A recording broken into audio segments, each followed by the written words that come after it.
وفادار ہے علماء دیوبند، اسلام کے غمخوار ہے علماء دیوبند۔ الحمد لله وكفى وسلام على عباده الذين اصطفى، أما بعد فأعوذ بالله من الشيطان الرجيم، بسم الله الرحمن الرحيم. يا أيها الذين آمنوا اتقوا الله وكونوا مع الصادقين. وقال الله تبارك وتعالى: ولا تطع من أغفلنا قلبه عن ذكرنا. صدق الله العظيم. سبحان ربك رب العزة عما يصفون وسلام على المرسلين والحمد لله رب العالمين. اللهم صل على سيدنا محمد وعلى آل سيدنا محمد وبارك وسلم. اللهم صل على سيدنا محمد وعلى آل سيدنا محمد وبارك وسلم. اللهم صل على سيدنا محمد وعلى آل سيدنا محمد وبارك وسلم.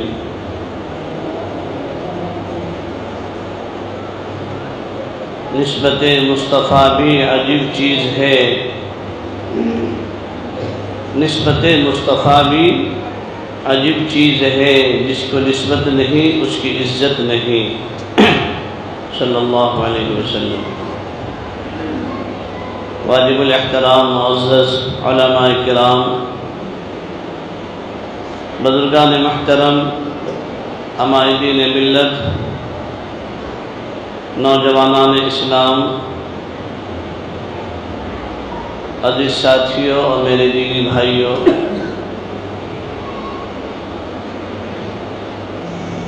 اللہ رب العزت کے یہاں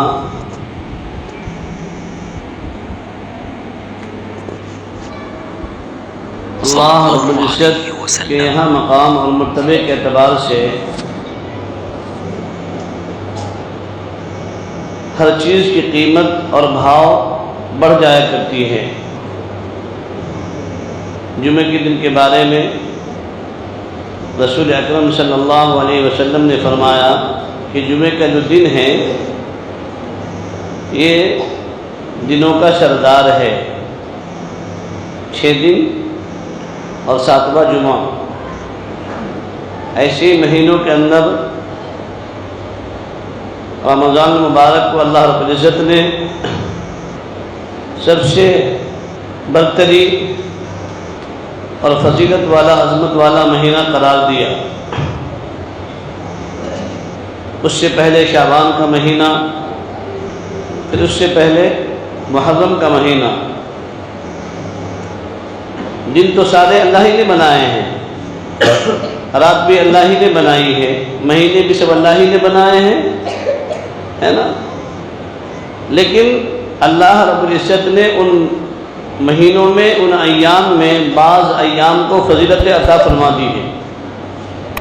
اور کیوں؟ صرف اس امت محمدیہ کے لیے، بقیہ امتوں کے لیے یہ فضیلت نہیں تھی، یہ نسبت نہیں تھی. صرف امت محمدیہ کے لیے یہ خصوصی امتیاز ہے.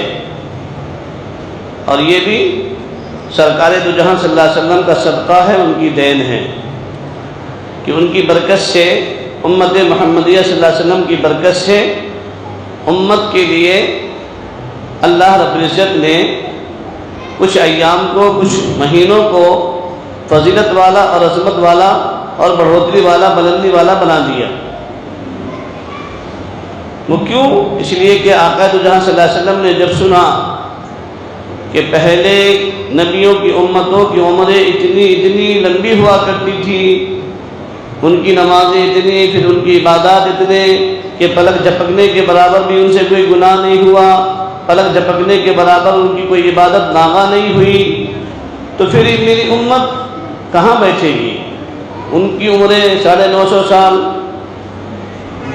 نبیوں کی عمریں 950 سال، 1000 سال، ان کی امتوں کی عمریں 300 سال، 400 سال، 200 سال میں تو وہ جوان ہوتے تھے. پھر میری یہ امت 60 اور 70 سال کے درمیان والی امت کیا کرے گی؟ جب ہم سب کے آقا محمد عربی صلی اللہ علیہ وسلم کو رنج ہوا، غم ہوا، تو اللہ رب العزت نے اپنے نبی علیہ الصلوۃ والسلام کو تسلی دیتے ہوئے اللہ رب العزت نے فرمایا، اے نبی جی آپ کو گھبرانے کی ضرورت نہیں ہے، آپ کو ٹینشن لینے کی، پریشان ہونے کی ضرورت نہیں ہے۔ ہم آپ کی امت کے لیے چند راتیں، چند دن اور چند مہینے ایسے متعین کر دیں گے اور ان دنوں کی عبادتوں کا بھاؤ اور اس کی قیمت اتنا لگا دیں گے کہ اگر آپ کی امت صرف ایک رات کی عبادت کر لے گی، ہے نا، تو کیا ہوگا؟ ان امتوں نے جو 1000 سال عبادت کی ہے اس کا مقابلہ کر سکتی ہے۔ لیکن ہم سمجھے کہ نہیں، اب لیلۃ القدر میں 1000 سال کی عبادت کا ثواب مل جائے گا تو بقیہ نماز پڑھنے کی ضرورت کیا ہے نا؟ آج یہ بھی ہم کو مسٹیک ہو گیا ہے نا، ہم کو آج یہ بھی کیا ہو گیا، دشا بھول کہتے ہیں مراٹھی زبان میں، کہ دشا بھول میں ہم لگ گئے۔ ہم نے سمجھا کہ نہیں بس چلو اب بڑی رات آئے گی، 2 رکعت نماز پڑھیں گے، سارے گناہ ڈیلیٹ، سارے گناہ معاف، ہے نا، شب قدر آ جائے گی، 2 رکعت نماز پڑھیں گے، 80 سال کی عبادتوں کا ثواب ملے گا، تو کیا ضرورت ہے 5 وقتہ مغز ماری کرنے کی؟ نہیں دوستو، اس کا مطلب یہ نہیں ہے۔ اگر آپ کی ایک فرض ناغہ ہو گئی، ہے نا، اگر آپ کی ایک فرض چوک گئی، قضا ہو گئی، تو زندگی بھر بھی اگر اس نماز کی قضا کی تکمیل کرتے رہیں گے تو آقا جہاں صلی اللہ علیہ وسلم نے فرمایا پھر بھی آپ اس ثواب کو حاصل نہیں کر سکتے، ہے نا۔ ہاں، ورنہ اس بھول میں، اس دشا بھول میں نہ رہنا کہ نہیں نماز قضا کرتے رہو اور پھر 2 رکعت پڑھ لو شب برات پہ، شب قدر میں، اور پوری زندگی کے گناہ اور پوری زندگی کی نمازوں کا ثواب نہیں، ایسا نہیں ہے۔ جو نماز آپ کی قضا ہو گئی اس پر تو سزا ملے گی، پکڑ ہوگی، اس کا مواخذہ ہوگا۔ یہ تو چھوٹے موٹے جو ہم سے گناہ ہو جاتے ہیں، اس گناہ کی تکمیل کے لیے، اس کی مقصد کے لیے اللہ کے نبی صلی اللہ علیہ وسلم نے ان راتوں کے بارے میں فرمایا ہے، سمجھ گئے؟ اور پھر یہ کہ اللہ غفور الرحیم ہے، اس کا مطلب یہ نہیں ہے کہ بھائی گھر میں، ہمارے گھروں میں زخم کی جو ہے نا مرہم رکھے رہتے نا۔ اب کیا ہمارا گھر کا کوئی نوجوان اس لیے اپنے پاؤں کو کاٹتا ہے کہ چلو گھر کے اندر مرہم رکھا ہوا ہے، کاٹ لو، زخم کر لو، اور گھر میں دوائی رکھی ہوئی ہے، مرہم پٹی کر لیں گے، اچھا ہو جائے گا، اس لیے کرتا ہے کیا؟ کوئی نہیں کرتا، کرنے والا بے وقوف ہوگا، اور لوگ بھی اس کو بے وقوف کہیں گے، یا ایک کہیں گے کہ بھائی لگتا ہے کہ کچھ اس کے ایک آنکھ نس جو ہے نا کھسک گئی ہے۔ تو وہ جو ہم سے چھوٹے موٹے گناہ ہوتے رہتے ہیں، ہے نا، ان گناہوں کی تلافی اور معافی کے لیے وہ راتیں ہیں، ہے نا۔ قضا ہم کر رہے ہیں نماز، فرائض کیوں ہم کیا کر رہے ہیں؟ فرائض کو ہم برباد کر رہے ہیں، فرائض کو ہم جو ہے نا چکا رہے ہیں، فرائض کو ہم جو ہے نا قضا کر رہے ہیں، اور نوافل کے ذریعے سے صرف ہم چاہیں کہ اس کی تکمیل ہو جائے گی، تو ایسا نہیں ہے۔ اس فرائض کے اندر جو چھوٹی موٹی چوک ہو گئی ہوگی، تو اس فرائض کی چھوٹی موٹی، ہے نا، نقص اور جو خرابی آ گئی ہوگی ان عبادتوں کے اندر، اس کی تکمیل نوافل سے کی جائے گی، اس کی تکمیل دعاؤں سے کی جائے گی۔ لیکن کلیہ طور پر ہم فرض نمازی ادا نہ کریں، جمعہ نہ پڑھیں، کسی کا قرضہ لیں اور کھا دیں اور نہ دیں، ہم سمجھے کہ نہیں 2 رکعت نماز پڑھیں گے قرض معاف ہو جائے گا، نہیں، ایسا نہیں ہے۔ جب تک کہ صاحب حق آپ کو معاف نہ کر دے، اللہ بھی معاف نہیں کرے گا۔ اس لیے مسائل کی کتابوں میں لکھا ہے کہ 2 حقوق ہے نا، ایک حقوق اللہ ہے اور ایک حقوق العباد ہے نا، ایک اللہ کا حق اور ایک بندوں کا حق۔ اب ہماری آج کی فجر کی نماز قضا ہو گئی، ہم نے اب تک اس کو پورا کرنے کی کوشش بھی نہیں کی، اور کرتے کرتے کہ بھائی آج نہیں، کل نہیں، کل پرسوں کر لیں گے، اور یہ ہے شیطان کا سب سے بڑا ہتھ کنڈا ہے دوستوں کہ وہ آج کا کام کل پر ڈالتا ہے، ابھی نہیں کل کر لیں گے، پھر کل آتی تو سمجھتا ہے کہ سوچتا ہے کل کر لیں گے۔ کل کس نے دیکھا ہے؟ کل کس نے دیکھا ہے؟ کل کی گارنٹی تمہارے پاس میں ہمارے پاس میں ہے دوستوں؟ نہیں، یہ تو شیطان ہمیں میٹھا دوست دے کر ہے نا، میٹھی چاکلیٹ کھلا کر جو ہے نا ہم کو مطمئن کر دیتا ہے۔ ارے ابھی عمر باقی ہے، ابھی تو جوان ہے، تو یہاں بیٹھے گا تو باہر کون بیٹھے گا؟ تو مسجد میں عابد بن جائے گا تو پھر چوراہے پر جو ہے نا موبائلوں پر چیٹنگ کون کرے گا؟ مطمئن کرا دیتا ہے، شیطان یہاں سے اٹھا دیتا ہے۔ تو خیر اس وقت میں مجھے اس موضوع کو نہیں چھیڑنا ہے دوستو، عرض یہ کرنا تھا کہ اللہ رب العزت نے ہے نا امت محمدیہ کے لیے بہت ساری چیزوں کا بھاؤ اور قیمت نسبتوں کی بنا پر رکھا ہے۔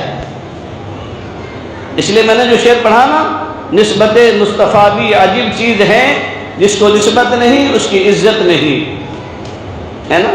نسبت کہتے ہیں ایک چیز کو دوسری چیز سے خصوصی لگاؤ، ایک انسان کو دوسرے انسان سے خصوصی لگاؤ، تعلق، محبت، انسیت، قربت، اتنی قربت، اتنا تعلق کہ اپنی اولاد سے بھی زیادہ ہوتا ہے نا۔ بعض مرتبہ استاذ کو اپنے شاگرد سے ایسی محبت ہوتی ہے، شاگرد کو اپنے استاذ سے ایسی محبت ہوتی ہے کہ انسان، وہ شاگرد، وہ طالب علم اپنے باپ کو بھول جاتا ہے نا۔ مرید کو اپنے شیخ سے ایسی محبت ہوتی ہے کہ وہ ساری چیزوں کو بھول جاتا ہے، یہاں تک کہ اپنی بیوی بچوں کو بھی بھول جاتا ہے، اتنا گویا کہ ان کی محبت میں، عشق میں ڈوب جاتا ہے کہ پھر اس کو دنیا کی خبر نہیں ہوتی۔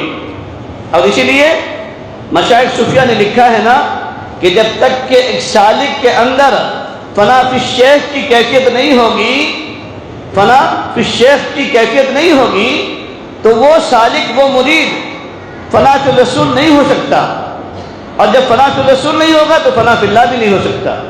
اسی لیے اللہ اور اللہ کے رسول کی محبت کو پانے کے لیے شیخ کی محبت لازمی ہے۔ جب شیخ کی محبت میں مگن ہو جائے گا، فنا ہو جائے گا، پھر اس کے لیے اللہ کے رسول صلی اللہ علیہ وسلم کی محبت حاصل کرنا آسان ہو جائے گی، اور جب اللہ کی رسول صلی اللہ علیہ وسلم کی محبت آ گئی تو اللہ کی محبت کا پانا بھی بہت آسان ہو جائے گا۔ اسی لیے پہلی چیز ہے فنا فی الشیخ، پھر فنا فی الرسول، پھر فنا فی اللہ، اسٹیپ بائی اسٹیپ۔ اگر آپ کو چھت پر چڑھنا ہے تو زینا چاہیے نا، بغیر زینا کے چڑھ سکتے ہیں کیا؟ بغیر سیڑھی کے چڑھ سکتے ہیں؟ نہیں چڑھ سکتے۔ اگر آپ کا کوئی چھوٹا کام ہے آپ کے نگر سیوک کارپوریٹر کے پاس میں، تو آپ کیا کرتے ہیں؟ ڈائریکٹ پہلے اس کے پاس جاتے ہیں کیا؟ نگر سیوک کے پاس، سرپنچ کے پاس نہیں جاتے، بلکہ اس کا جو اسسٹنٹ ہوتا ہے یا اس کا ڈرائیور ہوتا ہے نا، یا اس کا بیٹا ہوتا ہے یا اس کا واچ مین ہوتا ہے، پہلے اس کو پوچھتے ہیں صاحب کب ملیں گے، کہاں ملیں گے، کتنے بجے ملیں گے۔ اس سے دوستی کرنی پڑتی ہے نا، اس سے لگاؤ رکھنا پڑتا ہے، پھر اس کے بعد میں وہاں تک رسائی ہوتی ہے۔ ایسی دوستو اللہ تعالیٰ نے بھی نظام بنایا ہے، رسول کی محبت کا بھی اور اپنی محبت کا بھی۔ اسی لیے اللہ نے قرآن میں کیا کہا؟ قُلْ أَطِيعُوا اللَّهَ وَأَطِيعُوا الرَّسُولَ، قُلْ أَطِيعُوا اللَّهَ وَأَطِيعُوا الرَّسُولَ۔ اے نبی جی آپ کہہ دو کہ اگر تم میری اطاعت کرنا چاہتے ہو تو کس کی اطاعت کرو؟ پہلے میرے رسول کی اطاعت کرو۔ اور رسول نے کہا کہ اگر تم میری اطاعت کرنا چاہتے ہو تو میرے محبت کرنے والوں کی اطاعت کرو۔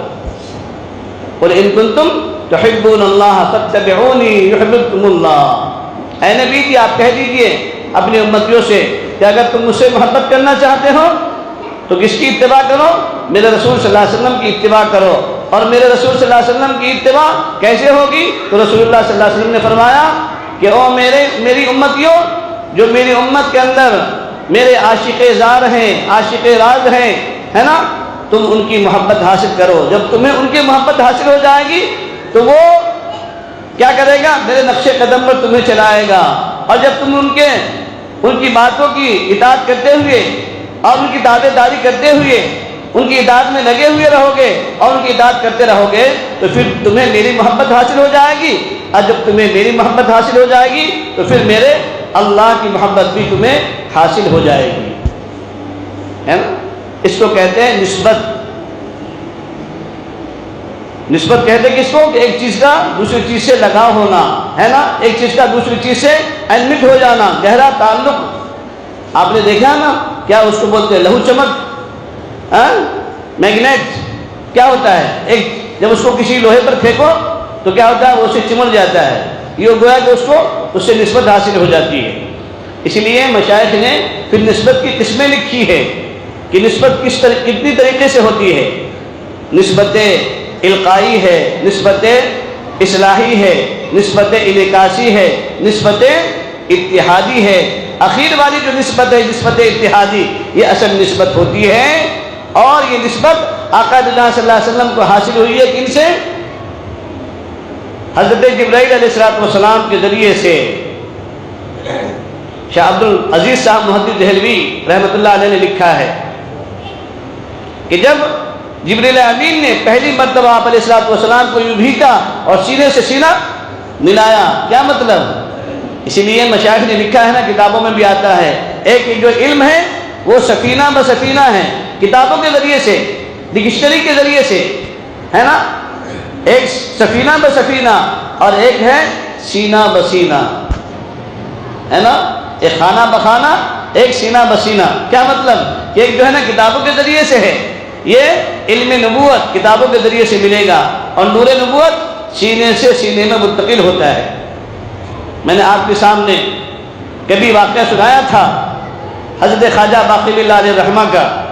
حضرت خواجہ باقی باللہ علیہ رحمہ کون ہیں؟ نقشبندیہ سلسلے کے بڑے سرخیل ہیں۔ حضرت مجدد الفسانی رحمۃ اللہ علیہ، نام سنا ہے آپ لوگوں نے؟ مجدد الفسانی کا نام سنا ہے؟ کون ہے؟ آپ کے چچا کے میرے چچا کون ہیں؟ کیا آپ کے بڑے بھائی؟ کہاں سنا ہے آپ لوگوں نے نام ان کا؟ ارے بھائی بولو تو صحیح، آپ لوگوں نے مجدد الفسانی رحمۃ اللہ علیہ کا نام سنا ہے کہ نہیں سنا ہے؟ رب کی بات والے کہیں نہیں سنے؟ ارے بھائی فضائل اعمال میں بار بار کا تذکرہ ہے، حضرت مجدد الفسانی رحمۃ اللہ علیہ کا تذکرہ فضائل اعمال میں کئی بار آیا ہے۔ یہ کون ہے؟ جب اس ملک کے اندر فتنہ تاتاری ہے نا، فتنہ تاتاری جب عروج پر آیا تھا، اللہ رب العزت نے حضرت مجدد الفسانی رحمۃ اللہ علیہ کو ذریعہ بنا کر اس نے اس فتنہ تاتاری کا خاتمہ کروایا تھا۔ ہمیں آج اپنے بزرگوں کی ہسٹری معلوم نہیں ہے، اپنے مشائخ کی ہسٹری معلوم نہیں ہے، جس ملک میں ہم رہتے ہیں اس ملک کی تاریخ بھی ہمیں معلوم نہیں ہے۔ آج جو یہ مساجد آباد ہیں، یہ ٹوپیاں ہمارے سروں پر ہیں، آپ کو معلوم ہے جب ہندوستان کی آزادی کا وقت آیا تھا تو سب سے پہلے اس ملک کی آزادی کے لیے ہمارے بڑے بڑے اکابرین امت، بڑے بڑے مشائخ اہل اللہ کی گردنیں کٹی ہے، شہادت کا نوش پیا ہے انہوں نے۔ اس کے بعد میں یہ ملک بھارت آزاد ہوا ہے دوستو، اور ایک دو نہیں، دلی کی چاندنی چوک سے لے کر پشاور کے چوراہے تک کوئی سا درخت ایسا نہیں تھا کہ جس درخت پر علماء کرام کی لاش نہ لٹکی ہو۔ ہر درخت کے اوپر ایک نہ ایک عالم دین کی لاش لٹکی ہوئی تھی۔ آج ہم سمجھتے ہیں کہ علماء نے کچھ نہیں کیا، علماء کی کوئی قربانی نہیں ہے۔ علماء نے کیا کیا؟ ہر علماء کی دین ہے، علماء کا صدقہ ہے نا، علماء کا احسان ہے اس پوری امت پر، اس پورے ملک پر، خصوصاً سارے عالم پر ہیں، لیکن خصوصاً اس ملک پر تو سب سے پہلے ہمارے اکابرین امت کا احسان ہے، علماء کرام کا احسان ہے۔ جس وقت میں پہلی جماعت نکلی تھی اور بوریا بستر جب کندھے پر دیکھا تھا تو جواہر لال نہرو نے کہا تھا مولانا ابوالکلام آزاد رحمۃ اللہ علیہ سے کہ ارے مولانا صاحب یہ کون لوگ پھر رہے ہیں؟ مولانا ابوالکلام آزاد رحمۃ اللہ علیہ، اللہ ان کی قبر کو غریق رحمت فرمائے، چھاتی ٹھوک کر فرمایا تھا، اے جواہر لال نہرو یہ میری جماعت کے لوگ ہیں، یہ اگر اس ملک میں کام کریں گے تو ملک میں امن پھیلے گا، اگر یہ ختم ہو جائیں گے تمہارا ملک ختم ہو جائے گا۔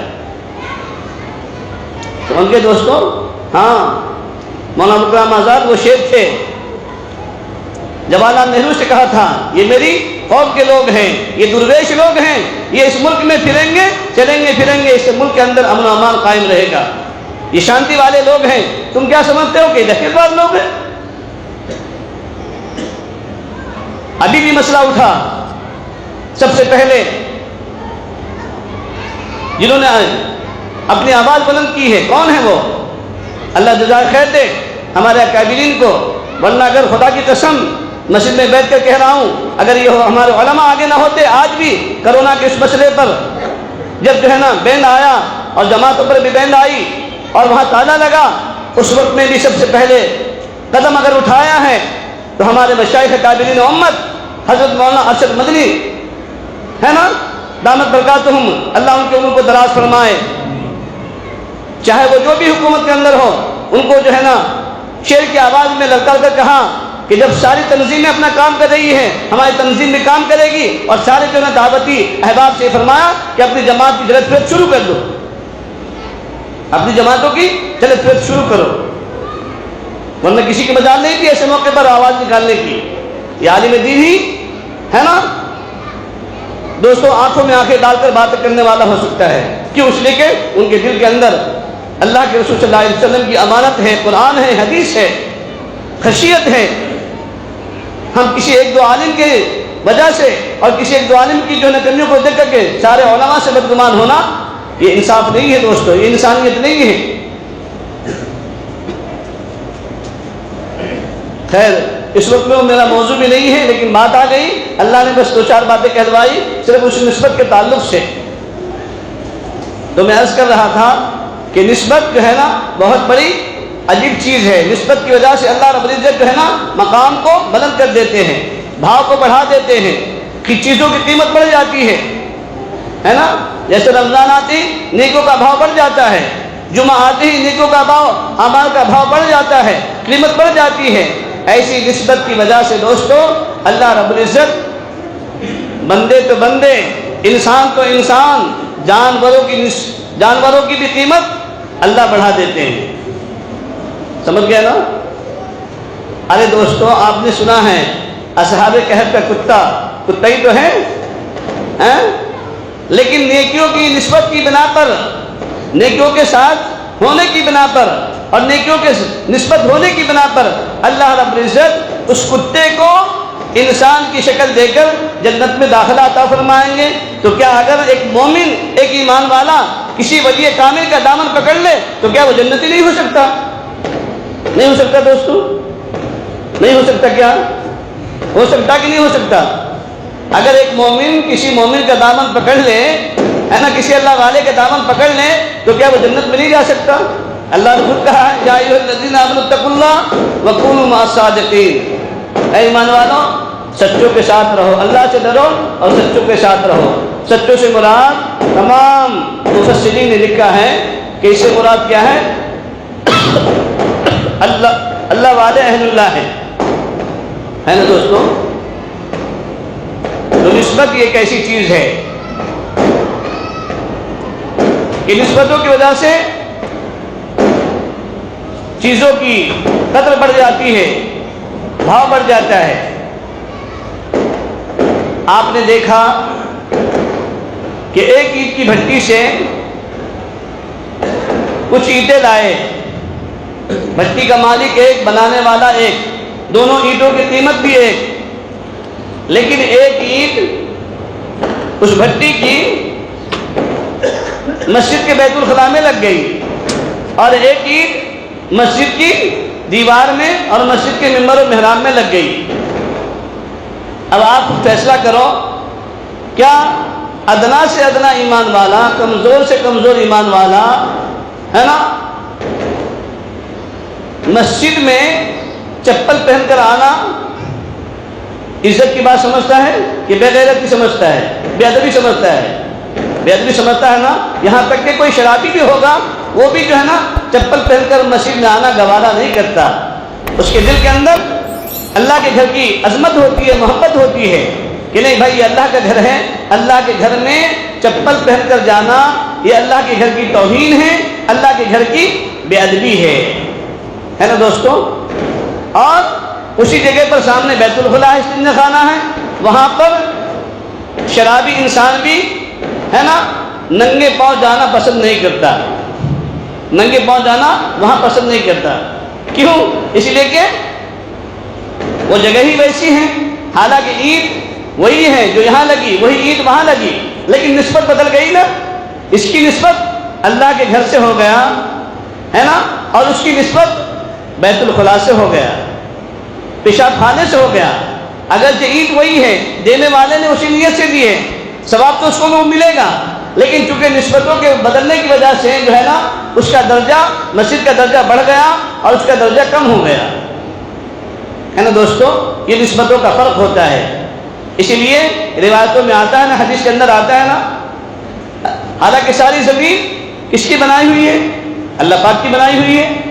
اللہ رب العزت نے ساری زمین کو بچھایا ہے، بنایا ہے. ساتوں زمین ساتوں آسمان کو اللہ ہی نے بنایا ہے. لیکن حدیث کے اندر کیا آتا ہے؟ ساری زمین کو اللہ تعالیٰ جنت کا ٹکڑا نہیں بنائیں گے، ساری زمین کو اللہ جنت میں داخلہ عطا نہیں کریں گے، لیکن دنیا کی جتنی مساجدیں ہیں ان تمام مساجد کو اللہ تعالیٰ کہاں منتقل کریں گے؟ بیت اللہ کے اندر ہے نا. دنیا کی جتنی بھی مساجدیں ہیں، دنیا کے ان تمام مساجد کو اللہ رب العزت جو ہے نا بیت اللہ کے اندر، خانہ کعبے کے اندر منتقل کر دیں گے اور ضم کر دیں گے، اور پھر اس پورے خانہ کعبے کو اور جتنی دنیا کی مساجد ہیں ان تمام جگہوں کو خانہ کعبے میں منتقل کر پھر اس کو اللہ تعالیٰ کیا کریں گے؟ جنت کا ایک حصہ بنا دیں گے، جنت کا ایک ٹکڑا بنا دیں گے ہے نا. دوستو آج جنت کا ٹکڑا ایک ہے نا دنیا کے اندر، دنیا کے اندر جنت کا ٹکڑا ہے نا. کہاں ہے؟ وہ میرے نبی صلی اللہ علیہ وسلم کے روضہ کے بازو میں ہے نا ریاض الجنہ. لیکن کبھی نیت کی کہ اللہ جنت میں آ گیا ہوں. اب جنت میں آنے کے بعد کوئی انسان باہر جاتا ہے کیا؟ اللہ والوں سے ملتی ہے باتیں.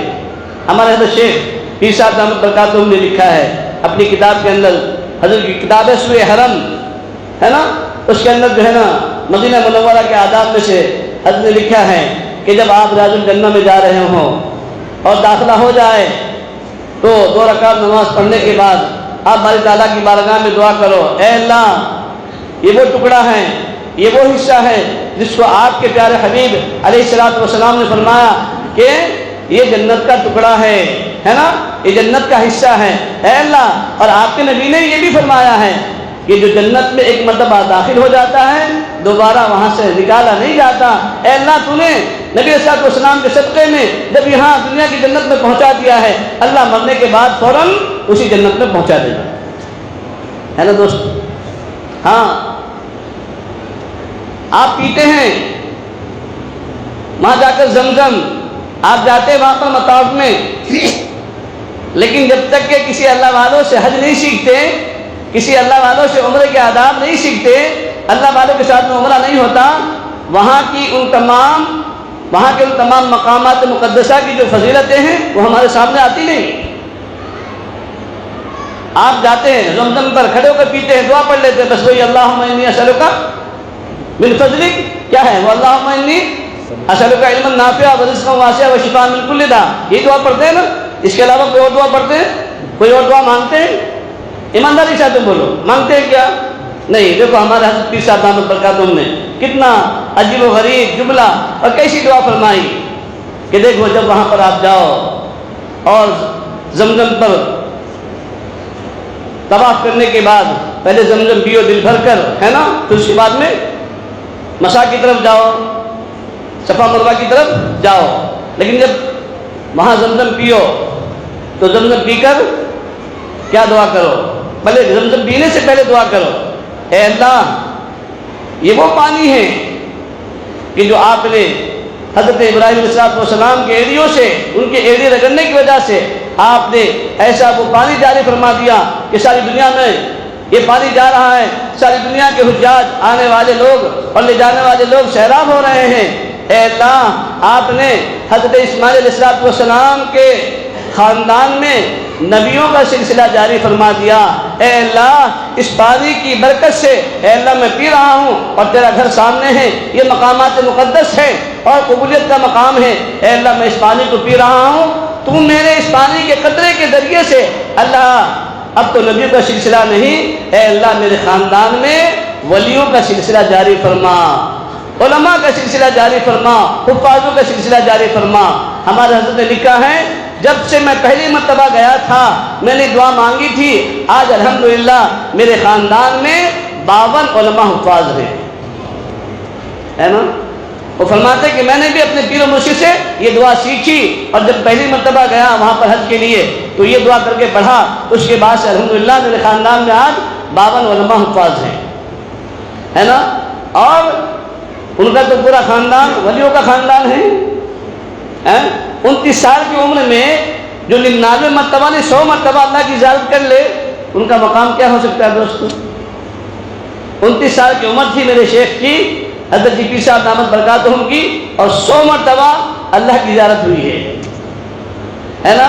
100 مرتبہ نبی پاک صلی اللہ علیہ وسلم کا دیدار ہوا ہے، 100 مرتبہ 29 سال کی عمر کیا ہوتی ہے؟ ہماری 99 ہو گئی، 60 ہو گئی، 70 ہو گئی، گناہ ہی اتنے ہیں کہ جھلک بھی نہیں کبھی کام میں نہیں آتی آپ صلی اللہ علیہ وسلم کی، ہے نا دوستو؟ تو یہ نسبت جو ہے نا وہ عجیب چیز ہوتی ہے، نسبت مصطفیٰ بھی عجیب چیز ہے، جس کو نسبت نہیں اس کی عزت نہیں، ہے نا؟ تو اللہ کے رسول صلی اللہ علیہ وسلم کو جو نسبت ملی ان کے ذریعے سے، حضرت جبرائیل کے ذریعے سے، اور میں نے بتلایا کہ جو نسبت کی قسمیں ہیں، نسبت القائی، اصلاحی، اور جو ہے نا اتحادی اور انعکاسی، لیکن اصل جو نسبت ہوتی ہے وہ نسبت اتحادی ہوتی ہے، اور یہ اخیر میں جا کر ملتی ہے۔ اسی لیے نبی پاک صلی اللہ علیہ وسلم کو بھی جبرائیل نے 3 مرتبہ یوں بھیجا تھا، ہے نا، دبایا تھا، اسی لیے کہ سینوں سے سینہ کیا ہوتا ہے؟ منور ہوتا ہے۔ تو میں نے سنایا تھا غالباً اس سے پہلے، ایک مرتبہ اور سن لیں، وہ حضرت خواجہ باقی باللہ کا واقعہ سنا رہا تھا آپ کو کہ حضرت مجدد علی ثانی رحمۃ اللہ علیہ کون ہیں، ہے نا؟ ہم کتاب تو پڑھتے ہیں فضائل اعمال، لیکن ان چیزوں پر بھی ہماری نگاہ رہنی چاہیے، اور جب توجہ دھیان کے ساتھ میں پڑھتے ہیں اور پڑھیں گے سنیں گے تو یہ باتیں یاد رہتی ہے۔ ان کے حضرت خواجہ مجدد علی ثانی رحمۃ اللہ علیہ کے پیر و مرشد ہیں کون؟ حضرت خواجہ باقی باللہ رحمۃ اللہ علیہ۔ اتنے بڑے اللہ والے تھے، کم کھانا ان کی صفت تھی، عادت تھی، کم بولنا ان کی صفت اور عادت تھی، اور کم سونا ان کی صفت اور عادت تھی۔ روزانہ ایک قرآن شریف پڑھتے تھے، کتنا؟ روزانہ یہ پڑھتے تھے، اور پھر عشاء کے بعد سے لے کر تہجد تک ایک قرآن شریف پڑھتے تھے، سمجھ گئے؟ عشاء سے لے کر تہجد میں ایک قرآن شریف، اور پھر 24 گھنٹے بعد اس کے علاوہ جو گھنٹے بچتے تھے اس میں ایک قرآن شریف پڑھتے تھے، سمجھ گئے؟ اور کھانا تو بہت معمولی تھا۔ تو سینے کے جو سینہ منتقل ہوتا ہے وہ واقعہ میں سنانا چاہ رہا تھا۔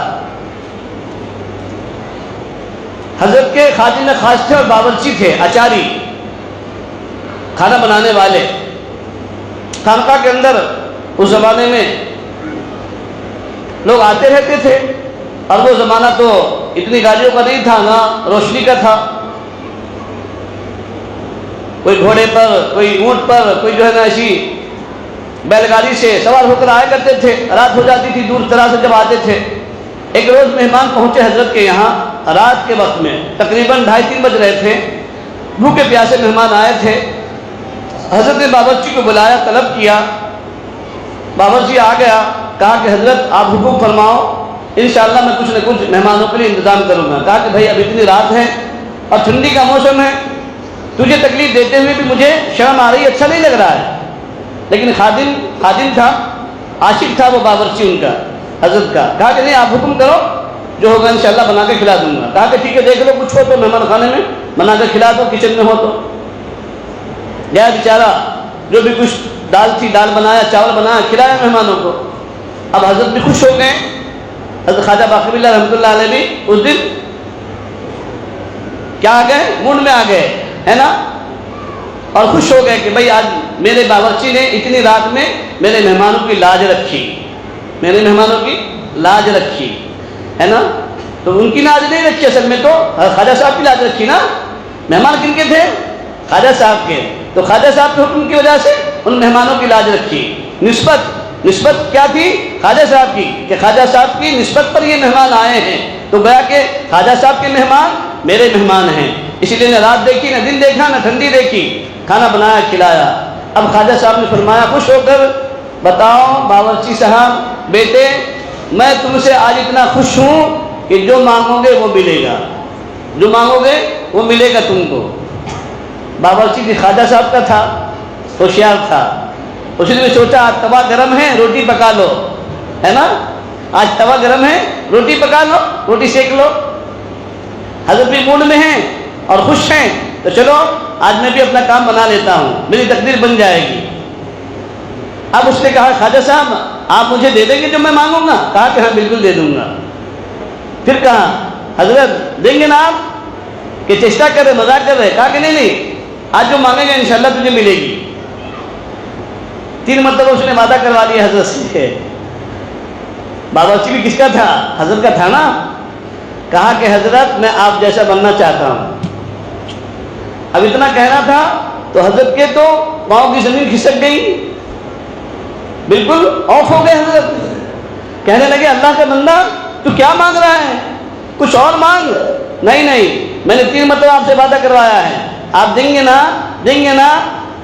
آپ نے 3 مرتبہ کہا کہ ٹھیک ہے جو تو مانگے گا وہ ملے گی، تو بس میں تو اب آپ جیسا بننا چاہتا ہوں۔ اب خواجہ صاحب پھر بھی اس کو پھسلا رہے، بہکا رہے، بول رہے کچھ اور لے لے بیٹا، کچھ اور لے لے، آپ جیسے ہی بننا چاہتا ہوں۔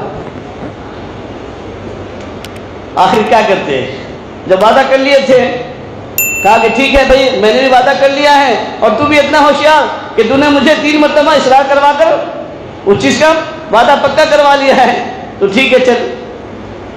اٹھائے مجمع میں سے، ہے نا، فجر کی نماز کے بعد میں بات چل رہی تھی، اس وقت کا یہ عالم ہے، حضرت خانقاہ میں بات کر رہے تھے اور اس وقت میں خوش ہو کر حضرت نے باورچی سے کہا تھا، تو مجمع سے اٹھا، حضرت نے اٹھایا، کہا کہ چلو اب اندر چلو روم میں۔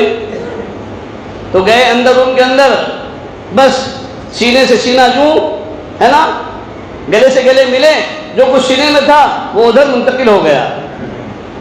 جب اندر سے باہر آئے تو کتابوں میں لکھا ہے کہ لوگ سارے حیران و پریشان ہو گئے کہ خواجہ صاحب یہ ہیں کہ یہ ہیں۔ من و عن، دونوں کی شکل صورت، دونوں کی نورانیت کا عجیب و غریب سما تھا، پہچان نہیں پائے کہ خواجہ صاحب یہ ہیں کہ یہ ہیں، اس لیے کہ وہ سارا علم، اعمال صالحہ، وہ تقوی، طہارت، ہے نا، علم نبوت، نور نبوت سارا منتقل ہو گیا تھا نا، سینے سے سینہ جب ملا لیا تو سارا ادھر منتقل ہو گیا۔ لیکن چونکہ وہ باورچی تھے، ہے نا، اتنے انوارات کے وہ حامل نہیں تھے، 3 دن زندہ رہے، 4تھے دن انتقال ہو گیا۔ لیکن خواجہ صاحب کے پہلو میں لیتے ہوئے ہیں، ہے نا، خواجہ صاحب کے پہلو میں لیتے ہوئے ہیں۔ لیکن کیا کہتے تھے، خواجہ صاحب اگرچہ میں مروں گا برداشت تو نہیں کر پاؤں گا، آپ نے جو منتقل کیا ہے مجھے بھی یقین ہے، لیکن میرے نبی پوچھیں گے تو میں تو جواب دوں گا نا، تیرے محبوب کی یا رب، تیرے محبوب کی یا رب شباہت لے کر آیا ہوں، حقیقت اس کو تو کر دے، میں صورت لے کر آیا ہوں۔ تو اس کو حقیقت کر دے، میں تو تیرے نبی کی اور تیرے عاشقوں کی صورت لے کر کے آیا ہوں، اب تو چاہے میری مقصد کر دے، مجھے معاف کر دے یا جہنم میں بھیج دے، ہے نا دوستو۔ لیکن اللہ تو ایسے کی لاج رکھیں گے نا۔ لکھا ایک واقعے کے اندر ہے کہ ایک شخص کی بیوی ایسا کام کیا کہ اگر وہ چاہتا اس دن تو اپنی بیوی کو طلاق دے سکتا تھا اور اس کو عند اللہ کوئی پکڑ نہیں ہوتی تھی۔ اس کی بیوی کی اس دن ایسی غلطی ہو گئی تھی، جرم ہو گیا تھا، گناہ ہو گیا تھا، اس سے کوئی سزا دینا چاہتا تو سزا بھی دے سکتا تھا یا طلاق بھی دے سکتا تھا، اور وہ عند اللہ مواخذہ سے بھی بری تھا، لیکن صرف یہ سمجھ کر نہیں میں بھی اللہ کا بندہ ہوں، اللہ نے مجھے کتنے میرے گناہ معاف کیے ہیں، میری خلوت کتنی بگڑی ہوئی ہے مجھے معلوم ہے، لیکن آج میری بیوی سے غلطی ہو گئی تو چلو اپنی بیوی کو اللہ کی بندی سمجھ کر معاف کر دیتا ہوں۔ بیوی سے کہا اے بیوی آج تیری غلطی اتنی بڑی ہے کہ اگر میں تجھے چاہوں تو طلاق دے سکتا ہوں اور اس پر اللہ میری پکڑ نہیں کرے گا، مجھے سزا نہیں دے گا، اس لیے کہ میں حق پر ہوں اور تو کیا ہے، گناہ پر ہے، باطل پر ہے، اور تجھے میں سزا بھی دے سکتا ہوں، لیکن صرف اس لیے کہ تو بھی اللہ کی بندی ہے، غلطی انسان سے ہوتی ہے، غلطی مجھ سے بھی ہوئی ہوگی، اللہ نے مجھے بھی معاف کیا بار بار، تو آج تجھ سے بھی غلطی ہوئی ہے، میں تجھے اللہ کی بندی سمجھ کر معاف کرتا ہوں۔ واقعات میں لکھا ہے چند دن کے بعد ہی اس کا انتقال ہو گیا، اس کے شوہر کا۔ کسی اللہ والوں نے خواب میں دیکھا کہ جنت میں ٹہل رہا ہے، پوچھا بھائی آخر تیرے کون سے ایسے اعمال تھے؟ کہا اللہ والوں میرے پاس میں کچھ سودا نہیں تھا، کوئی نیکی نہیں تھی، ہاں لیکن میری بیوی سے غلطی ایسی ہو گئی تھی کہ اگر میں چاہتا تو اس کو طلاق دے دیتا، اللہ مجھے میری پکڑ نہ کرتا، اگر میں چاہتا اس کو سزا دیتا، میرا اللہ مجھے پکڑ نہ کرتا، لیکن میں نے یہ صرف سمجھ کر کہ اللہ کی بندی ہے، اللہ کی بندی سمجھ کر میں نے اپنی بیوی کو معاف کر دیا تھا۔ آج جب اللہ کے سامنے میری پیشی ہوئی، اللہ نے کہا تیری ساری نیکی ایک طرف اور جو بھی کچھ تو نے کیا گناہ سب ایک طرف، لیکن تو نے میری بندی پر رحم کیا یہ سمجھ کر کہ اللہ کی بندی ہے، آج میں بھی تجھ پر رحم کرتا ہوں یہ سمجھ کر کہ تو اللہ کا بندہ ہے، تو میرا بندہ ہے۔ جب تو نے میری بندی پر رحم کیا اللہ کی بندی سمجھ کر، میں بھی اپنا بندہ سمجھ کر تجھے معاف کرتا ہوں، تیرے سارے گناہ کو ڈیلیٹ کرتا ہوں اور تیرا داخلہ جنت میں عطا کرتا ہوں۔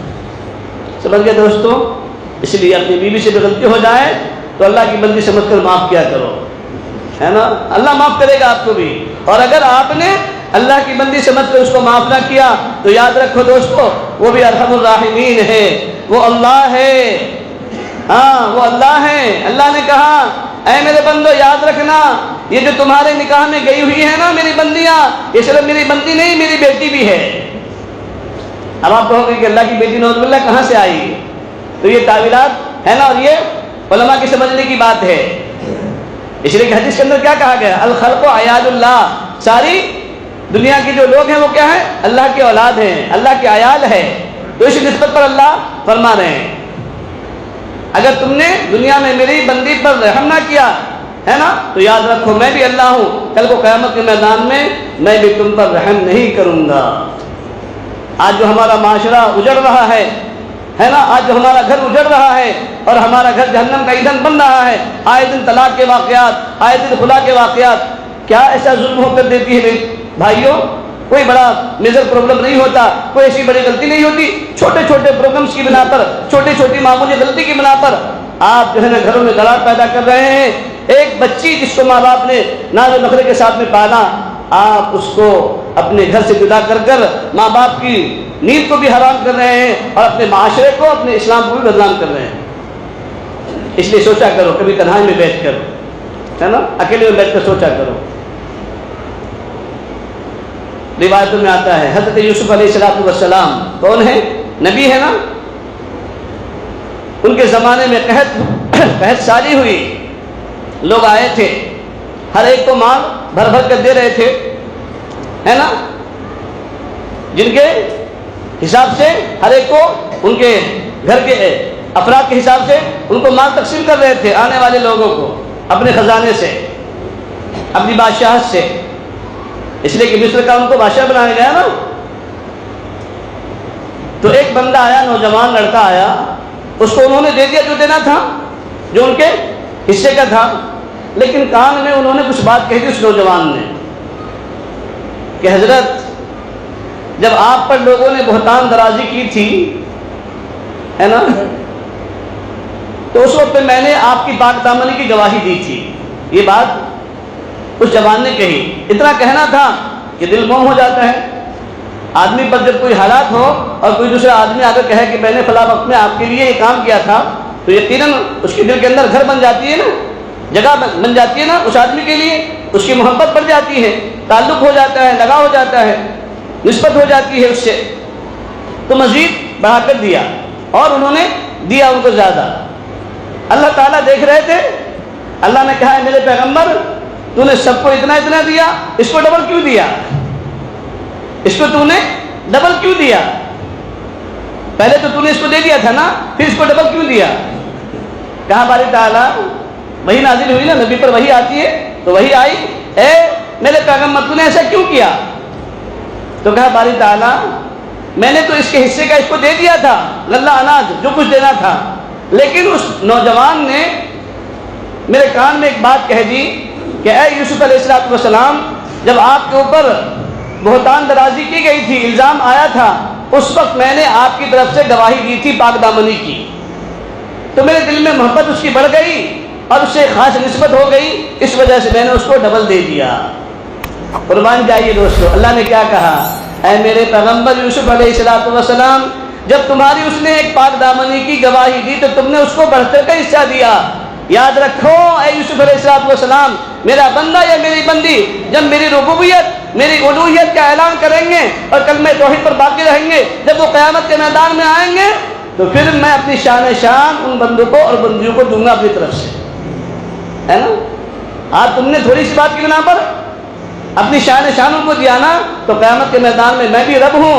اگر میرا بندہ میری بندی ہے نا مجھ کو رب مان کر زندگی گزاری ہوگی اور گزارے ہوں گے، تو قیامت کے میدان میں جب وہ میرے پاس میں آئیں گے تو میں بھی اپنے شان ان کو اپنے خزانے غیب سے اور خزانے رحمت سے ان کو عطا کروں گا، ہے نا دوستو؟ ہاں، یہ ہے اللہ اور یہ ہے نسبت کی قدر کرنے والے لوگ، ہے نا؟ تو اللہ نسبتوں کی لاج رکھتے ہیں۔ نسبتوں کی وجہ سے، نسبت کی لاج رکھنے سے اللہ رب العزت ولایت عطا فرماتے ہیں۔ ولایت، ایک بادشاہ کا پہلوان تھا، اعلان لگا ہوا تھا کہ میرے شاہی پہلوان کو اگر کوئی دوسرا پہلوان ہرائے گا، زیر کر دے گا تو اس کو اتنے سارے انعامات ملیں گے۔ پوسٹر چھپا ہوا تھا، پورے شہر میں لگوا دیا تھا، چسپا کروایا تھا بادشاہ نے۔ اب تاریخ بھی طے تھی کہ فلاں تاریخ کے اندر جو ہے نا اس پہلوان سے، شاہی پہلوان سے کشتی کی جائے گی میدان کے اندر۔ وہ جگہ بھی طے تھی، میدان بھی طے تھا۔ آئے وہاں پر جو تاریخ طے تھی، جو میدان طے تھا، سارے لوگ جمع ہو گئے، بادشاہ بھی خود موجود تھا۔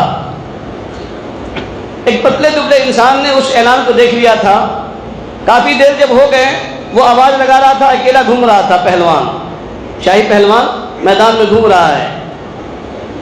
آ جاؤ بھائی، کوئی مقابلے کے لیے، مجھ سے کشتی کرنے کے لیے، پنجہ آزمائی کرنے کے لیے، کوئی آنے کو تیار نہیں۔ آخر میں ایک پتلا دبلا انسان، کمزور، نحیف، ضعیف آیا اس اکھاڑے میں، اور انہوں نے بھی گھومنا شروع کیا اور شاہی پہلوان کے قریب پہنچے۔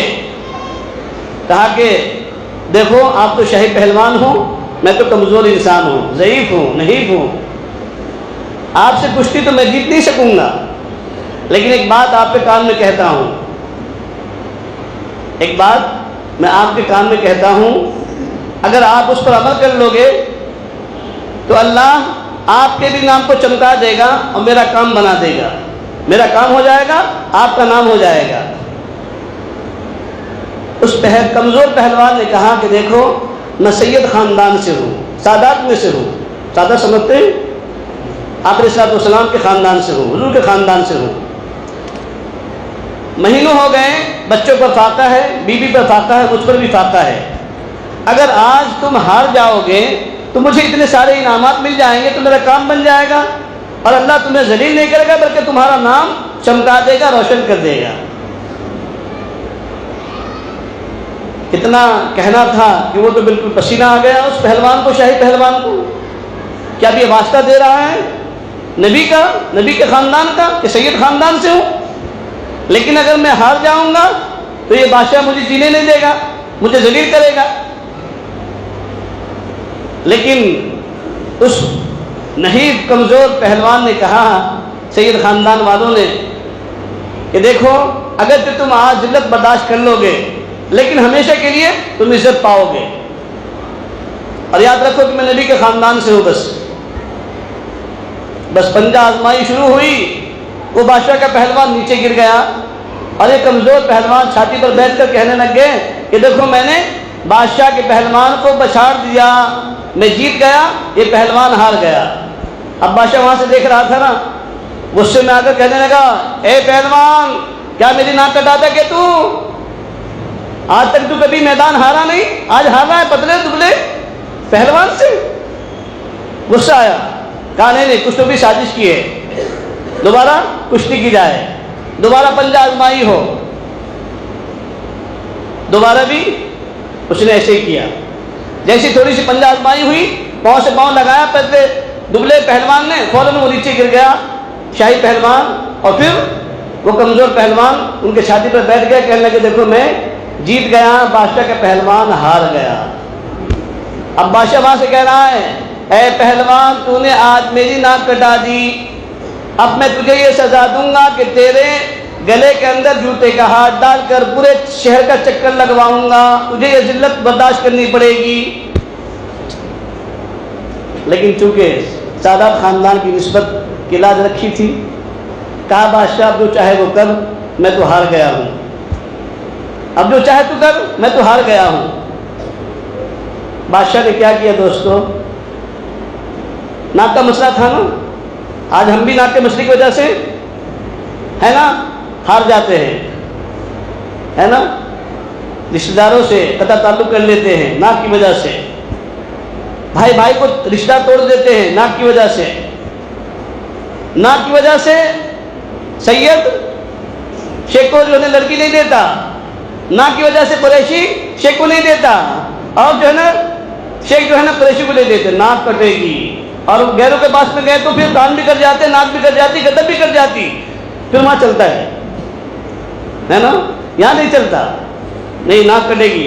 اور مولوی صاحب کو دے دیے مفتی محسن کو، تو اور کیا کھلائیں گا انہیں؟ 7,000 روپے پیمنٹ میں میری بچی کو پالے کے مار کے گا، میری بچی کو پالیں گا کہ اپنی بچی کو پالیں گا، سال میں ایک جوڑا دیں گا، وہ بھی نصیب سے ملا تو میری بیٹی کو، اس کو دیکھو کیا فائدہ ملے گا؟ مولوی کو دیکھو، حافظ کو دیکھو، بیٹی کو دینا تو کسی مالدار کو دینا، کروڑ پتی کو، جس کے گھر میں ٹی وی بھی ہو، بی وی بھی ہو، اور جو ہے نا اے سی بھی ہو، اور کیا ہو، سب کچھ ہو، ایسے گھر کو تلاش رہتی ہے۔ پھر معلوم ہوتا 6 مہینے میں چھٹی ہو گئی، طلاق ہو گیا، کیا ہوا بابا؟ نہیں کروڑ پتی تھا لیکن داروڑا نکلا، ہے نا، یہاں دیتا تھا تو ناک کٹتی تھی کیا؟ آپ پوچھو کسی بھی مولوی سے، یا دنیا کی تاریخ میں آج تک آپ ایک بھی واقعہ ایسا دکھاؤ کہ مولوی بھوکا مرا ہو یا مولوی کی بیوی اور اس کے بچے بھوکے مرے ہوں۔ ہمارے مشائخین اکابر نے یہ تو ضرور لکھا ہے، امام احمد بن حنبل رحمۃ اللہ نے لکھا ہے کہ میں اپنی پوری لائف میں آج تک ایسا نہیں دیکھا کہ کوئی عالم یا کسی عالم کے بچے بھوکے مرے ہوں۔ ہاں میں نے اتنا ضرور دیکھا ہے اپنی آنکھوں کے سامنے، عالم کھاتے کھاتے مرا ہے، کھاتے کھاتے مرا ہے لیکن بھوکا نہیں مرا ہے۔ ایک محدث کا واقعہ ہے نا، وہ مطالعہ کر رہے تھے، کھجور کھا رہے تھے، مطالعہ کر رہے تھے، کھجور کھا رہے تھے، اب اتنا کھجور کھا لیا مطالعے کے دھن میں کہ یاد نہ رہا کہ کتنا کھایا، اور اسی میں اللہ کو پیارے ہو گئے، ہے نا دوستوں۔ تو اتنا تو ضرور ہے کہ کھاتے کھاتے مرے ہیں مولوی، لیکن بھوکا کوئی نہیں مرا ہے اور نہ مرے گا انشاءاللہ۔ کیوں؟ یہ اس کی وجہ سے نہیں، یہ نسبت ہے اس کی قرآن کی، جو سینے میں قرآن اللہ نے نعمت دے رکھی ہے، اور قرآن کی نسبت پر اللہ تعالیٰ نے وعدہ کیا کہ جس کے سینے میں ہوگا قرآن، ہے نا، وہ نہیں ہوگا کبھی ویران، جس کے سینے میں ہوگا قرآن وہ کبھی نہیں ہوگا برباد، جس کے سینے میں ہوگا قرآن وہ کبھی نہیں ہوگا ذلیل، کبھی نہیں ہوگا انشاءاللہ۔ جس کے سینے میں قرآن ہوگا وہ کبھی بھوکا نہیں مرے گا، رسوا نہیں ہوگا، ذلیل نہیں ہوگا انشاءاللہ، اگر وہ حافظ قرآن کی تابعداری کر کے زندگی بسر کر رہا ہو، ہے نا دوستو، یہ اللہ کا وعدہ ہے۔ تو میں کیا واقعہ سنانے جا رہا تھا جی؟ ہاں پہلوان کا۔ تو پنجہ آزمائی ہوئی، اس کے بعد میں جو ہے نا دونوں مرتبہ شاہی پہلوان کو انہوں نے گرا دیا نیچے۔ اب بادشاہ نے کیا کیا، اپنے پہلوان کو، جو شاہی پہلوان تھا، ہے نا، اب اس کو تو غصہ آیا ہوا تھا کہ لگتا ہے کچھ تو بھی گڑبڑ کی ہے، سازش ہوئی ہے، لیکن میری ناک کٹ گئی کہ بادشاہ کے پہلوان ہار گیا۔ تو اب اپنا خنث نکالنے کے لیے، اپنے من کو ٹھنڈا کرنے کے لیے اس اپنے پہلوان کو ذلیل کیا، کیا کہ جوتے کا ہار بنایا، اپنے خادموں نوکروں سے کہہ کر اس کے گلے میں ڈالا، اور ڈالنے کے بعد پورے مصر کا چکر لگوایا، بغداد کا چکر لگوایا۔ سمجھ گئے دوستو؟ انہوں نے اپنی ذلت برداشت کی، کس کی نسبت پر؟ سید خاندان کی نسبت پر سب ذلت برداشت کی۔ گھر میں آئے تو دیکھا سر پر بال بھی نہیں، گلے میں جوتے کا ہار، کیا معاملہ ہے؟ کہا کہ آج میں ہار گیا کشتی، بادشاہ نے میرے ساتھ میں یہ کیا ہے، میں نے برداشت کر لیا، اس لیے کہ اس کے سر کے بال بھی نکالے ذلیل کرنے کے لیے، اور گلے میں ہار بھی ڈالا۔ لیکن گھر میں آنے کے بعد، ہے نا، اتارا، وضو کی، نماز پڑھی، پھر عشاء کی نماز پڑھی، رات کو سوئے۔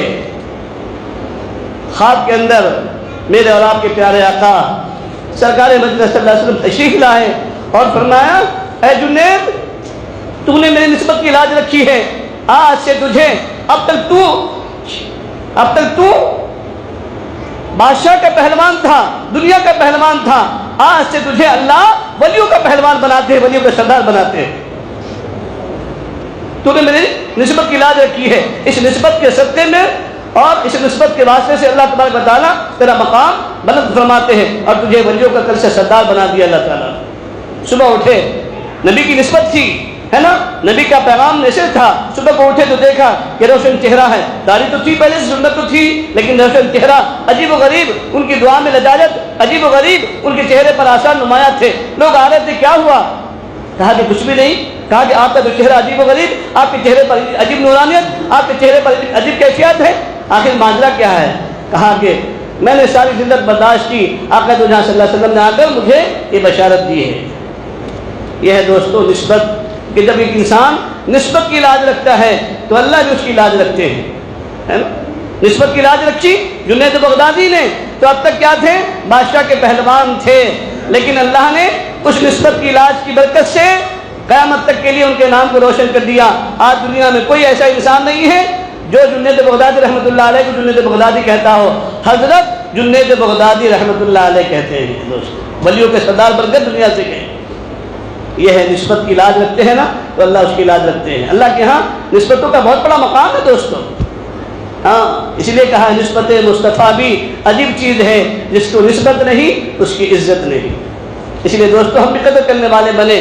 اس لیے ہے نا، امام راضی رحمۃ اللہ نے لکھا ہے کہ دیکھو حضرت نوح علیہ السلام کو اللہ تعالیٰ نے فرمایا تھا کہ اے نوح علیہ السلام، اپنے ایمان والے کیا کرو، امتیوں کو کشتی میں بٹھاؤ، اور جب کشتی چلنے لگے دریا کے اندر، طوفان آئے اور طغیانی آئے تو کیا کرنا؟ بسم اللہ مجریہا و مرساہا، جب روکنا ہو تو کہنا بسم اللہ مرساہا، رک جاتی تھی کشتی، اور جب چلانا ہو تو کہتے تھے بسم اللہ مجریہا، کشتی چل پڑتی تھی۔ امام راضی رحمۃ اللہ علیہ فرماتے ہیں، یہاں پر ایک نقطہ بیان کیا کہ اللہ تبارک و تعالیٰ نے حضرت نوح علیہ السلام کو ہے نا صرف یہ حکم دیا، تو وہ اس حکم کی وجہ سے کشتی کو چلاتے تھے بسم اللہ مجریہا کر کر، اور روکتے تھے تو بسم اللہ مرساہا کہہ کر۔ تو اللہ تبارک و تعالیٰ نے حضرت نوح علیہ السلام کی سرپرستی کی وجہ سے اللہ تعالیٰ نے اس بسم اللہ مجریہا کی برکت سے اس کشتی کی بھی حفاظت کی، اور کشتی میں بیٹھنے والے نوح علیہ السلام کی امت کی بھی حفاظت کی ہے۔ اللہ تعالیٰ نے تو ایمان والوں کو، نبی علیہ السلام کی امت کو پوری بسم اللہ الرحمن الرحیم دیا ہے۔ فرماتے ہیں امام راضی رحمۃ اللہ علیہ، اگر نبی کا امتی بسم اللہ الرحمن الرحیم پڑھنے کی عادت ڈال دے تو اللہ تعالیٰ آپ علیہ السلام کی سرپرستی کی برکت سے، امت محمدیہ ہونے کی برکت سے، اللہ رب العزت ایمان والے محمد صلی اللہ علیہ وسلم کی امت کو جہنم سے بچا کر جنت میں داخلہ عطا فرما دیں گے، ہے نا دوستو۔ اس لیے اپنے ہر کام کی ابتدا میں بسم اللہ الرحمن الرحیم کی عادت ڈالو انشاءاللہ۔ گھر کی عورتوں کو بھی کہو بسم اللہ پڑھ کر ہر کام کی ابتدا کیا کرو، شروعات کیا کرو، انشاءاللہ کریں گے۔ اللہ پاک مجھے بھی آپ کو بھی عمل کی توفیق نصیب فرمائیں اور نسبتوں کی قدردانی کرنے کی توفیق نصیب فرمائیں۔ اس لیے جو اللہ والوں کی نسبتیں ہیں، ہے نا، یہ نسبت ان کی نہیں بلکہ اصل جو نسبت ہے وہ آقا جہاں صلی اللہ علیہ وسلم کی نسبت ہے، چاہے وہ نقشبندیہ ہو، قادریہ ہو، چشتیہ ہو، سہروردیہ ہو۔ اسی نسبت کے لیے دوستو جو ہے نا سارے اللہ والے ہے نا کیا کرتے تھے؟ ریاضات، مجاہدات اور ذکر و اذکار میں خود بھی لگے رہتے تھے اور اللہ کے بندوں کو بھی اس پر لگایا کرتے تھے۔ تو جب ایک بسم اللہ کی برکت سے اللہ پاک نے اتنی بڑی حفاظت کی ہے، اگر ہم اللہ کا نام لیں گے تو اللہ کیا ہمارے گھر کی حفاظت نہیں کرے گا؟ ہمارے بال بچوں کی حفاظت نہیں کرے گا؟ ہمارے مکان کی حفاظت نہیں کرے گا؟ ہمارے کاروبار کی حفاظت نہیں کرے گا؟ ہمارے ملک کی ملت کی حفاظت نہیں کرے گا؟ سب کرے گا انشاءاللہ، اگر سارے بندے اللہ کا نام لینے والے صبح شام بن جائے تو، ہے نا دوستو۔ اس لیے اس کو معمولی نہ سمجھو، اللہ کے ذکر کو ہے نا معمولی نہ سمجھو، بہت بڑی اہمیت کی حامل ہے یہ اللہ کا ذکر، ہے نا دوستو۔ ہاں میں اسے پہلے سنا چکا ہوں نا آپ کو، حضرت شاہ ولی اللہ محمد دہلوی رحمۃ اللہ علیہ کیا فرماتے ہیں؟ جب بندہ ایک مرتبہ کہتا ہے اللہ، تو انسان کے جسم میں کتنے نس ہیں؟ 350 کروڑ نسیں ہیں۔ دیکھو وہ سائنٹسٹ نہیں تھے، لیکن ہے نا کتاب و سنت میں اتنے غوطہ زن تھے اتنی گہرائی میں پہنچے ہوئے تھے کہ بغیر ٹیکنالوجی کے، بغیر سائنس کے پڑھے ہوئے اللہ تعالیٰ نے سائنس کا علم ان کو عطا کر دیا تھا، ہمارے اللہ والوں کو، اکابر مشائخ کو۔ وہ فرماتے تھے کہ 350 کروڑ نسیں ہیں انسان کے جسم میں، جب بندہ ایک مرتبہ لفظ اللہ کہتا ہے تو اس اللہ کی صدا 350 کروڑ نسوں سے گزر کر ہے نا باہر نکلتی ہے، اور 350 کروڑ نیکیاں اس بندے کے نام اعمال میں لکھی جاتی ہیں، ایک مرتبہ لفظ اللہ کہنے سے 350 کروڑ نیکیاں، ہے نا دوستو۔ اگر 100 مرتبہ کریں گے تو صبح شام کتنی نیکیاں ملیں گی؟ اگر 200 مرتبہ کریں گے تو کتنی ملیں گی؟ اور 1200 مرتبہ کریں گے تو پھر کیا؟ 70 حوری حور، آگے بھی حور، پیچھے بھی حور، دائیں بھی حور، بائیں بھی حور۔ اب آپ کہو گے اتنی حور لے کو کیا کرنا ہمیں؟ ایک سنبھالی جاتی نہیں ہے نا۔ مولانا محمد پاک رحمۃ اللہ علیہ حاضر جواب تھے، میواتی میں بیان کر رہے تھے نا، دیکھو بھائی ادنا سے ادنا امتی کو اللہ تعالیٰ 70 حور دے گا، یا 700 یا 70,000 بھی حور دے گا۔ ایک میواتی بڈھا کھڑا ہوا، او مولوی صاحب تم کیا کہہ رہے ہو؟ 70 اور 70,000 ایک نبتی نہیں مجھ سے، موقع ایک نبتی نہیں، اپنی زبان میں موقع تو ایک نبتی نہیں، اتنی ساری لے کے کیا کروں گا؟ حضرت بھی جلال میں تھے، حضرت فرمایا او بھائی میواتی ایک تو رکھ لینا، باقی مجھے ہدیہ کر دینا، میں مولوی ہوں، 70 ادا کر دوں، ہے نا۔ تو آپ کو اگر نہ نبھے تو مفتی محسن کو دے دینا، مفتی ریاض کو دے دینا، ہے نا، انشاءاللہ 70 ادا کر دیں گے۔ ٹھیک ہے، چلیے اللہ ہم سب کو نیک عمل کی توفیق نصیب فرمائے۔ وآخر دعوانا ان الحمدللہ رب العالمین۔ ویڈیو کے نیچے سبسکرائب کے بٹن پہ کلک کریں، بیل کے آئیکن پہ کلک کیجئے تاکہ ہر نئی ویڈیو کی نوٹیفیکیشن آپ کو مل جائے۔